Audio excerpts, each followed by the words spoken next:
Check it, here's just a quick PSA. I don't think people are going to get very disappointed in this video, but maybe you will. What is this video? Well, it's the top 7 WWE toys of 2017-16. My bad.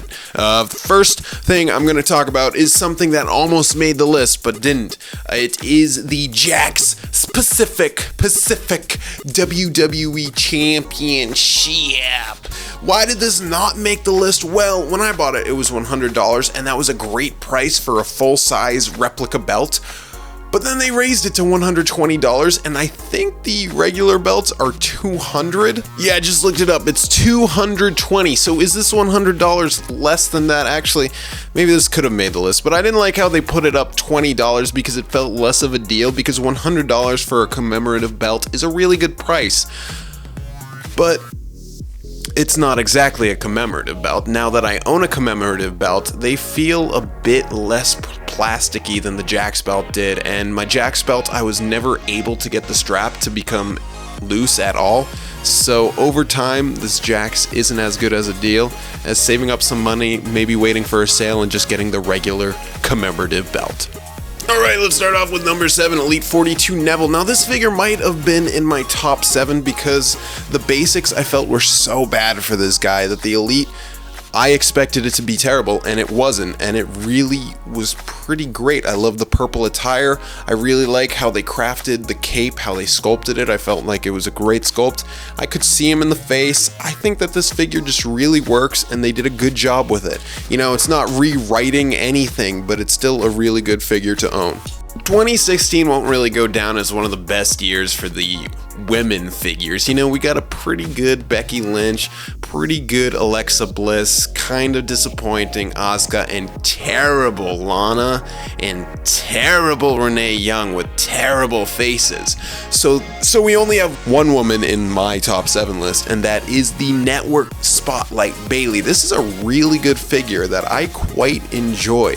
They did a pretty good job of recreating her attire from the event, and even though I have a lot of critiques when it comes to the women figures, especially when it comes to their articulation and just the fact that we get elites of women that are pretty much just glorified basics, but I feel like this was a really good and worthwhile release, and certainly one that you should pick up if you haven't already. Yo, it's time for the only basic on the list. It's Basic 66 Tyler Breeze. This figure just straight up rocks. It's better than a lot of elites that came out this year. Mattel gave way too much detail for a basic, which I'm not complaining about. That's why this is in my top 7 of 2016 list. There's such great molding. The best of whatever that Walmart is, Then Now Forever, the Elite line that Walmart put out. This figure trumps that.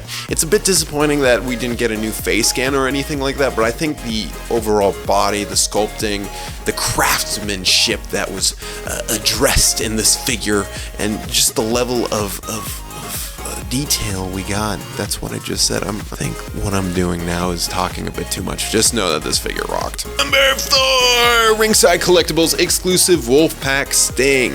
So the thing about me and Sting figures, if you've been following this channel, is you know that I really don't usually like them. I think that Mattel often botches how the face works, overprices them to a certain degree. I don't remember my exact reasons, but it's usually I don't think the faces look that good. And if you watched my most disappointing figures, you'll know that a Sting figure entered into that. So I think it's about time that a Sting figure is on one of my best of lists. So this is why this Sting is on the list. You know, it's not perfect. There are some paint flaws here and there, but I think it's the best old school Sting face we have seen yet. And I personally really do enjoy the Wolfgang color scheme, the Wolfgang Amadeus Mozart color scheme, but this figure is really great.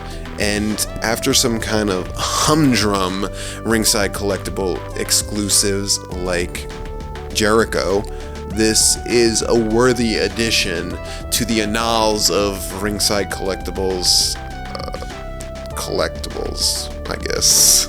I don't know what I'm saying. I'm talking too much again. My bad, but this figure's really good. It looks cool, and it's the best Sting Mattel has produced, in my opinion. Get serious with number 3, Tough Talkers. I'm gonna be totally straight up honest. I haven't had this much fun reviewing figures as I have when I've reviewed Tough Talkers. These are fun. They remind me of when I was a kid. I wish I had these as a kid. I just love how they talk to each other. And the Seth Rollins you're just seeing right here, it works a lot better than a lot of the basics because they actually gave him his entrance vest, which I think was missing from a lot of basics. If they added that, it would be cool. This was almost number one on the list because I thought the ring was so amazing because it knew who would actually win the matches until I got the battle packs and I found out that the ring doesn't actually know who's winning. It's just predetermined and stuff like that, so I guess it's closer to wrestling, but it was a lot cooler in my mind when I first reviewed the ring. But I still think that these figures are way more awesome than they ever should be, which is why they're in my top 7 list. And speaking of that, I think that if you had to pick up one figure from this line, it would definitely be the Brock Lesnar, because check this out. This is amazing.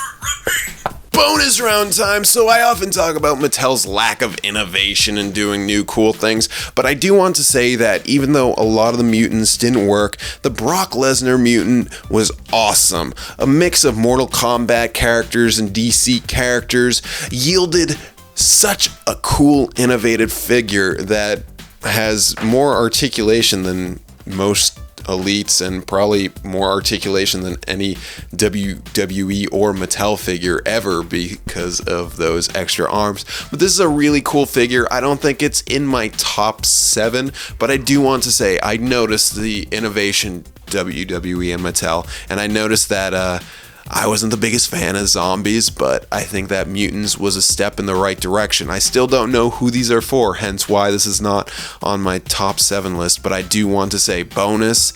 Yo, I appreciate it, Mattel. If you guys make a New Year's resolution, maybe start putting some of this attention to detail and craftsmanship into the Elite line or something, or come up with something like mutants that applies to me more. I don't know what it would be, but keep making cool figures, because I want to buy them if they're cool like this.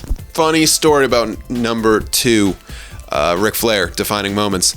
This is supposed to be released in 2017 apparently, or it's on Mattel's 2017 schedule, but I got it 2016. Amazon had it listed, so this is applicable to my 2016, and this was almost my number 1. The reason it's not, though, is because even though the robe and everything is so beautiful, the craftsmanship blows me away, and this is one of the best figures I own, it really bothers me that even though his face looks great, the torso is totally wrong, and they have the right torso, which I don't know why they didn't put it in there.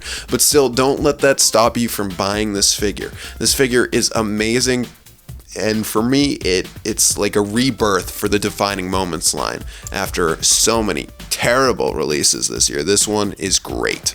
Aha, now we're at number 1, and did you really think it would have been anything other than this? And this too, I think, is another 2017 scheduled release, but I got it 2016, so obviously it's going straight to number 1. This Goldust figure is amazing. I was blown away by the level of craftsmanship, detail, and just a figure that I personally really wanted. So this fit both an awesome figure that they made and a figure that I wanted to own. An old school Goldust with his wig and his robe, not in plastic. And yes, I have some problems with it. I don't think that the torso and the legs are wide enough. He was bulkier then, but I'm not sure if Mattel actually have the parts, which I think they do for Ric Flair, which is why this one just squeezed in ahead of Ric Flair. And I think the personal aspect certainly gives it a lot more possibility to be at number 1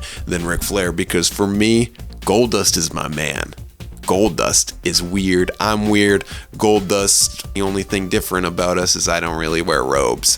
So Goldust is awesome. Goldust is cool. This figure is great. I recommend you buy it, especially at the $20 price range that Elites are at. Really amazing that this wasn't Defining Moments for all we got with it. And that was it. That was my top 7 list. But in the comments, if you want, maybe you can let me know what was your top 7, because we did get a lot of great figures. I have to say, it was really easy for me to make this top 7 list. It was really hard for me to make top disappointing, which is why I made the trends. We got a lot of good figures. You might say I'm too picky or I complain too much, but I actually think that Mattel really gave us some good figures this year.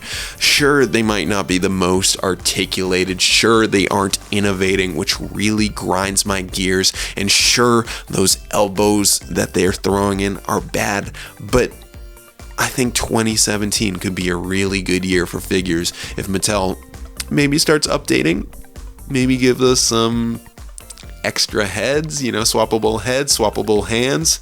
Just focus on what Hasbro's doing, and then maybe Mattel, you can do better. So thank you all for watching this. I'll see you 2017.